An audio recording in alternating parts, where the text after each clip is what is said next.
Coucou mes gazelles, bienvenue pour cette guidance amoureuse pour les mois de janvier et février. On continue et on termine avec vous les natifs de la balance. J'espère que vous allez bien, que vous vous portez bien.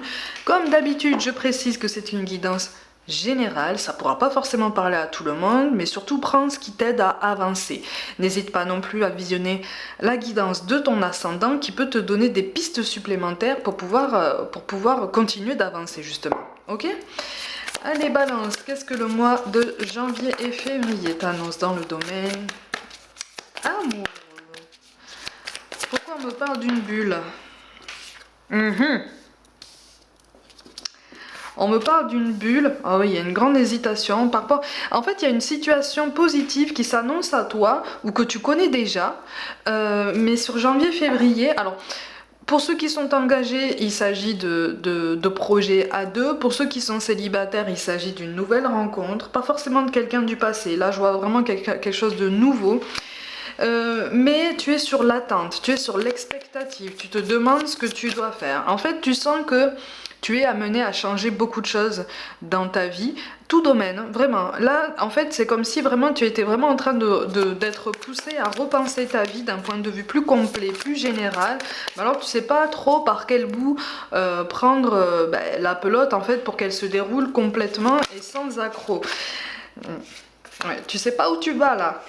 Tu sais pas où tu vas, il y a des changements. Ouh, mais t'es en train de bouillonner, en fait. Ouais, t'es en train de bouillonner. Bon, tu te demandes effectivement quel chemin emprunter. On est vraiment en train de te dire que là, il n'y a pas de bon ou de mauvais choix, hein. Il n'y a que des choix qui te parlent. D'accord. De toute façon, il est question de se délester de quelque chose sur lequel tu as vraiment eu du mal à lâcher prise jusqu'à présent, hein. Alors peut-être une déception. Alors, il est question de ce qui ressort ici. Tu as eu du mal jusqu'à présent à lâcher prise par rapport à un engagement passé ou à quelqu'un qui t'a peut-être fait miroiter un engagement, qui t'a peut-être fait de fausses promesses. Ça s'est un petit peu terminé dans de mauvaises conditions, assez brutalement. Du coup, ça t'a laissé un petit peu perdu quant à tes réelles attentes, quant à ta capacité effectivement à faire confiance à autrui. Donc en fait, t'as traîné ça pendant longtemps, hein, comme un boulet à ta cheville, encore une fois. Hein. T'as traîné ça pendant longtemps, comme une peur, comme une angoisse. C'est devenu comme une croyance, ce qu'on appelle une croyance limitante, c'est-à-dire quelque chose qui est alimenté par le mental, par tes peurs en fait, hein, par tes angoisses. Ce qui fait qu'en fait, à partir de ce moment-là, tu as eu toujours peur de prendre la moindre décision. Tu as toujours été en fait sur la réserve, voire même dans la suranalyse, dans la surmaîtrise de toutes les situations que tu as pu rencontrer, que tu sois engagé avec une personne ou que tu sois célibataire. Ok, on est sur une expectative, hein. On demande à avoir des preuves, on demande à analyser la situation. Tu demandes même pas à avoir des preuves en fait. Là, on est vraiment sur une hésitation personnelle, sur une remise en question en fait de ce que tu souhaites. Il y a quelque chose effectivement au niveau des profils que tu attires qui ne te convient pas. Il y a beaucoup de changements, mais là on te dit qu'en fait si tu veux vraiment... Alors pour les célibataires, là on va te dire les choses clairement. Sur janvier-février, il n'y a pas forcément de rencontres ultra marquantes.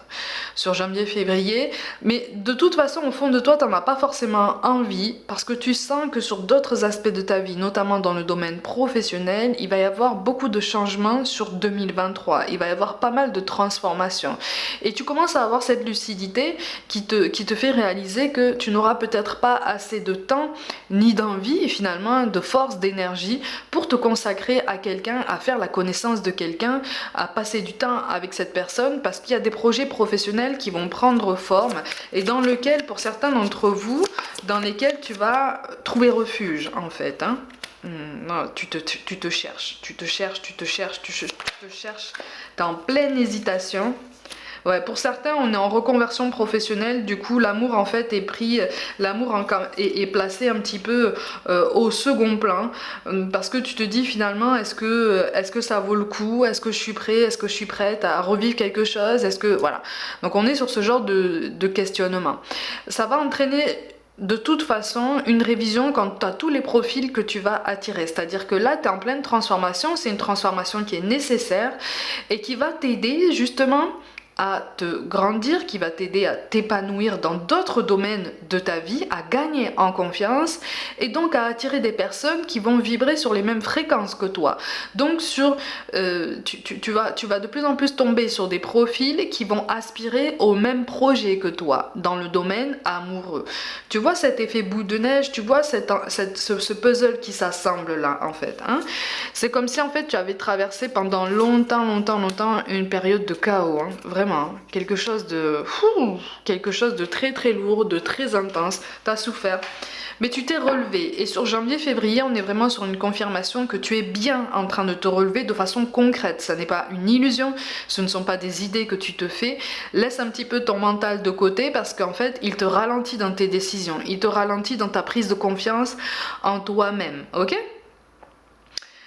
Pour certains d'entre vous, on a encore du mal à lâcher prise par rapport à l'éloignement de quelqu'un par le passé. Il y a eu quelque chose de très soudain, mais tu reprends les commandes, tu reprends conscience de ton potentiel. C'est pour ça qu'on me parlait d'une bulle tout à l'heure, c'est-à-dire que vraiment en fait, tu vas pas vouloir, pour les célibataires encore, hein, sur janvier-février, de toute façon, même si on t'approche, tu ne vas pas vouloir t'investir plus que ça. Même si tu en aurais envie, hein, même si on te parle d'une personne avec qui ça pourrait matcher, avec qui tu pourrais vraiment construire des projets solides et sur du long terme, si c'est ce que tu souhaites, sur janvier-février, au fond de toi, tu vas sentir que t'es pas complètement prêt. En fait, t'es pas complètement déterminé et tu te poses encore des questions. Qu'est-ce que je suis prêt à apporter dans cette histoire? Qu'est-ce que je suis prêt en fait à demander de façon légitime? Qu'est-ce que je suis prêt à laisser aller parce que finalement ça n'est pas si important que ça? Qu'est-ce qui m'a causé du tort par le passé, dans ma façon de penser, dans ma façon de me comporter? Donc on est sur une individualisation en fait du relationnel, mais c'est quelque chose effectivement qui est relié aussi de façon indirecte à un réflexe inconscient que tu as eu d'idéaliser cette relation passée. Tu l'as idéalisé, mais après on t'a encouragé à l'idéaliser aussi. Tu vois, on t'a encouragé par des promesses, par des beaux discours, à espérer beaucoup de choses, à projeter beaucoup de choses sur cette personne. Cette personne en avait absolument conscience, hein, tu vois, de ce qu'on peut appeler une manipulation émotionnelle. Tu vois, donc c'est quelque chose sur lequel effectivement on t'invite à appliquer plus d'indulgence, plus de tolérance envers toi-même. Ça va t'aider aussi à comprendre la nécessité de faire preuve aussi d'indulgence envers tous ceux qui vont t'approcher.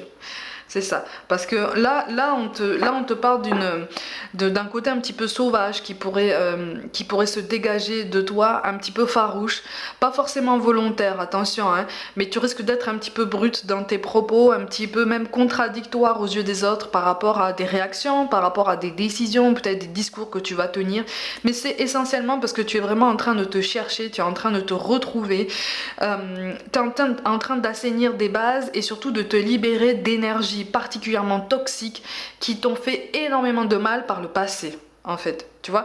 Donc en fait tu es sur une guérison, ce qu'on appelle une guérison plus en fait, vraiment une guérison de plus en plus optimale, de plus en plus intense, qui fait que tu comprends que pour l'instant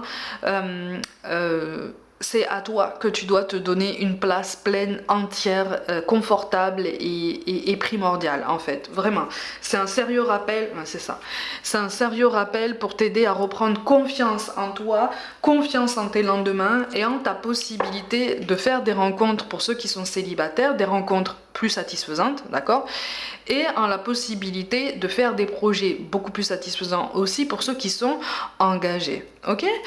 Donc, alors pour ceux qui sont engagés, pareil, cette notion d'idéalisation, elle est là, elle est encore présente, tu vois. Donc on t'encourage vraiment à essayer de prendre du recul par rapport à tout ça et à prendre en compte aussi que si tu demandes à la personne en face de toi d'accepter tes sensibilités, tes attentes, ton humeur, ton tempérament, il en va de même pour toi, pour trouver un équilibre, tu vois. Mais il y a une notion d'engagement là une notion d'engagement que tu voudrais et tu sens que le timing est pas bon en fait. Tu sens que le timing est trop court. Tu sens que le timing est trop court de toute façon. Mais c'est pas grave, c'est ça. De toute façon, tout cas de figure que je viens de t'énoncer, le passé te hante encore trop. Et sur janvier, février, on fait ce travail d'épuration et de libération. On se libère d'un poids, on s'allège, parce que là, il est grand temps. Il est grand temps d'avancer. Même si tu restes sur une nostalgie d'un passé pour lequel encore tu t'en veux d'avoir donné toute ta confiance, ou peut-être toute ta personne, ou peut-être beaucoup de temps. Tu as pris cette décision parce que tu étais motivé par des choses bien précises, par des promesses aussi bien précises, qui n'ont pas été tenues, certes, mais il y a eu tout un contexte beaucoup plus général qu'on t'invite vraiment à replacer dans tes pensées. D'accord ? Donc effectivement, essaye de ne pas tomber dans ce défaitisme, dans ce fatalisme, parce que ce blocage, de toute façon, il est intérieur. C'est un besoin d'autoprotection, c'est un besoin même d'autopréservation. Pour certains d'entre vous, on a vraiment été traumatisés par cette personne du passé. Donc sauter comme ça sur la première relation venue pour qu'elle soit comme un pansement, tu as conscience, hein, tu as conscience, tu en aurais envie, mais quand tu rencontres, pour certains en fait c'est comme si tu en avais envie, mais quand tu arrives au moment où tu as cette possibilité d'entamer cette relation intermédiaire, finalement tu marques un temps d'arrêt parce que au fond de toi tu sais que c'est pas bon. Tu sais que c'est pas bon pour toi et que ça risque de te replacer dans cette notion de dépendance, d'attente et de projection peut-être un petit peu disproportionnée. Tu vois ? Donc ce renouveau, ce nouveau départ, il est là. Hein, il est là. Il est en ce travail personnel, en cette introspection très intense. C'est ça, il est question d'indépendance, d'autonomie émotionnelle, hein. Il est souvent question de ça ici, mais là, de ce qui apparaît ici, ça s'élargit aussi à une meilleure indépendance, même matérielle, financière, une meilleure stabilité, une meilleure visibilité en fait sur tes lendemains, notamment au niveau professionnel. Oh, c'est ça, nouveau départ, renouveau, parce que tu vas redevenir force de choix, parce que tu vas redevenir force de décision, tu vas gagner en clairvoyance, tu vas gagner en force en fait, tu vois. Et même tu ne vas plus te laisser faire. Tu vas plus te laisser faire, tu ne vas plus être dans cette attente qui t'a amené potentiellement par le passé à subir une histoire ou à être vraiment dans une attente, à être vraiment celui ou celle en fait qui essaye de toujours tirer l'autre vers le haut ou vers des nouveaux projets, vers des nouveautés. Tu lâches du lest par rapport à tout ça. Tu vois, tu lâches du lest par rapport à tout ça et c'est plutôt simple parce que justement ça t'amène à regarder tes lendemains avec un autre œil, ça t'amène à regarder ta sensibilité, tes envies, tes ambitions avec une autre paire de lunettes si tu veux. Et c'est sain. C'est simple parce que ça va t'amener justement à remettre en perspective, pas forcément remettre en question toute ta vie, mais ça va t'amener à remettre un ordre général dans ta vie, vraiment.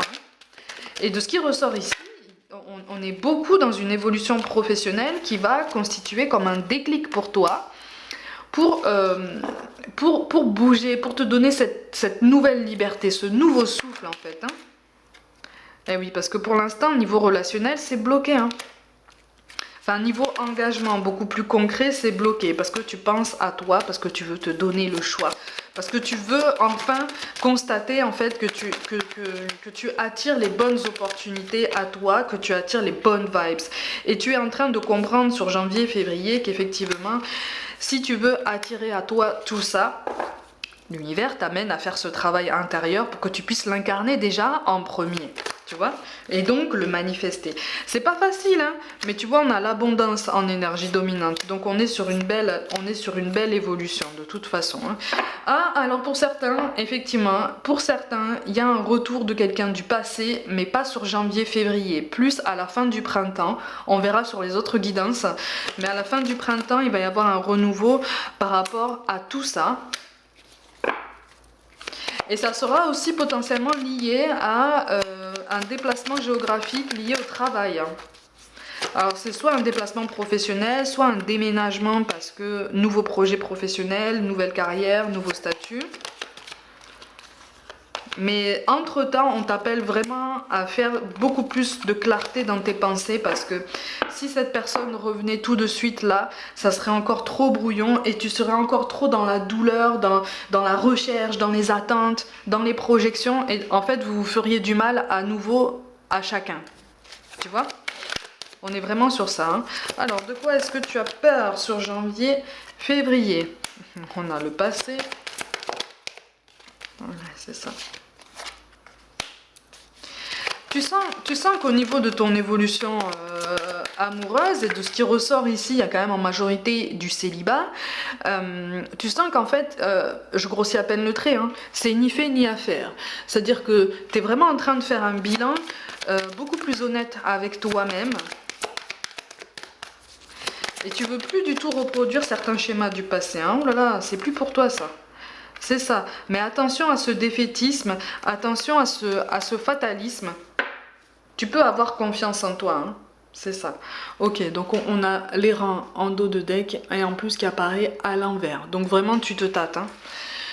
Tu te cherches, encore une fois, tu te cherches. Donc tu t'enfermes dans ta bulle, tu t'enfermes dans ta sphère, dans ton petit espace pour remettre de l'ordre dans ta vie. Et on est vraiment en train de te confirmer que si tu te sens plus appelé à faire comme ça, fais-le en fait. Et ceux qui ne comprennent pas ton choix de suite, c'est pas une obligation en fait de pas comprendre, c'est pas une obligation de comprendre les choix de chacun à chaque fois. Hein. Mais tu vois, pour l'instant, on est sur, c'est ça, on est sur la blessure de trahison qui t'amène à tout contrôler ou qui t'a amené de toute façon à tout contrôler.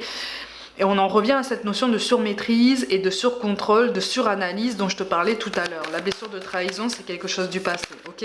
La fuite émotionnelle, c'est ton présent. Et tu sais au fond de toi que si tu te replonges dans une relation amoureuse pour l'instant, tu vas répéter des schémas, ok? Le poids de la famille, alors ça c'est quelque chose qui a joué par le passé, c'est quelque chose qui joue encore sur ton présent et sur lequel on t'invite à réfléchir. D'accord? Est-ce que tu n'es pas en train de reproduire des schémas peut-être parentaux ou des générations encore précédentes? Ok? Qu'est-ce qui pourrait faire que tu pourrais changer la donne? Âme sœur, flamme jumelle, c'est pour ça que ceux qui sont en séparation, là, vous vous posez énormément de questions.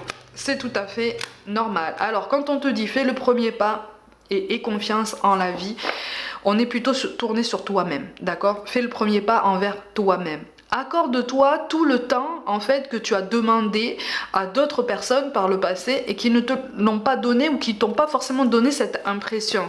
Ok? Ils t'ont pas forcément donné l'impression de vouloir sincèrement passer du temps avec toi, te consacrer du temps, te consacrer de leur énergie et te partager leurs attentes, leurs projets, tu vois? Voilà. On est quand même sur la même famille d'âmes, hein? Ok. La fuite d'une relation. Bon, de toute façon, la fuite émotionnelle est reliée à la fuite d'une relation. D'accord?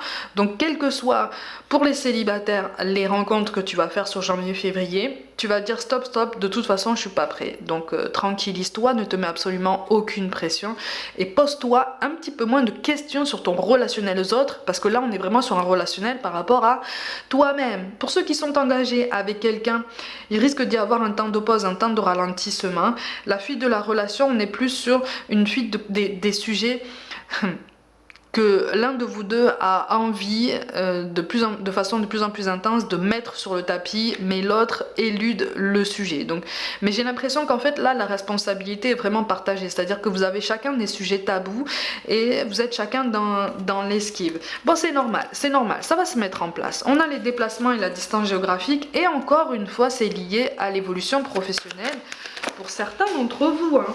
Vraiment, hein. C'est pour ça que je te parle d'une remise en ordre vraiment vraiment générale au niveau de ta vie. N'écoute pas les autres, bien sûr. Éloigne-toi des avis qui te tirent vers le bas. On a la responsabilité émotionnelle. Ce n'est pas ton âme sœur, ça. On te parle de la nouvelle rencontre que tu vas faire. D'accord? On te parle de la nouvelle rencontre que tu vas faire. Parce que tu n'es pas encore complètement guéri. Tu n'es pas encore complètement rétabli. Et donc, tu vas continuer d'attirer. Tu vas commencer à attirer des nouveaux profils qui vont matcher, qui pourraient avoir le potentiel de matcher davantage avec toi. Mais tu vas, comme tu n'es pas complètement guéri, je t'ai dit, il y a un retour du passé là. Lui ou elle, c'est pas ton âme sœur. Quand on te parle d'âme sœur spirituelle, de flamme jumelle, on te parle de nouveauté. D'accord? On te parle de nouveautés. Donc effectivement, là on est sur une majorité de célibat, mais regarde ce qui tombe en dos de deck, on te parle de bonheur relié au chakra du cœur. Le chakra du cœur, en fait, te parle de la façon dont tu te places dans ton relationnel par rapport aux autres, la place que tu te donnes dans ta vie, tout domaine confondu, et puis surtout le rapport que tu as avec toi-même. Est-ce que tu te donnes du temps? Est-ce que tu te donnes de l'amour? Est-ce que tu te donnes cette légitimité en fait de t'exprimer en bonne intelligence, dès que tu en ressens le besoin, dès que tu peux en saisir l'occasion. Il y a tout un panel en fait de sensibilité et d'ambition qui sont reliés au chakra du cœur. C'est un centre énergétique dans lequel on peut contenir énormément de choses, notamment comme un peu le chakra sacré. Hein. Donc c'est un centre énergétique où on retient toutes les émotions contenues, tous les traumatismes qu'on n'arrive pas à exprimer et surtout qu'on n'arrive pas à guérir ou qu'on laisse comme ça de façon latente en se disant ça va passer avec le temps. Ok? Donc voilà, c'est un travail intense de renouvellement de toi-même, mais tu es en bonne voie et tu es vraiment en train de gagner en clairvoyance. Donc c'est vraiment l'énergie principale qui ressort de cette guidance. Certes, tu te poses des questions, mais tu vas trouver tes réponses. Et tu vas trouver tes réponses, bon, en toi-même, mais par toi-même, de façon plus honnête, plus transparente envers toi-même. Et c'est ça le principal, et c'est ça la clé qui va te permettre d'avancer et de prendre de meilleures décisions pour toi, quel que soit là où tu te places sur ton parcours amoureux. Ok ? Voilà mes gazelles, comme d'habitude, prenez soin de vous, croyez en vous. Pour toute guidance personnelle ou contact défunt, envoyez-moi un mail. N'hésitez pas à vous abonner à cette chaîne, si le cœur vous en dit, comme d'habitude. Likez, commentez, partagez autour de vous et rejoignez-moi sur Facebook, Instagram et TikTok pour des guidances complémentaires. Je vous envoie tout mon soutien et je vous dis à très vite.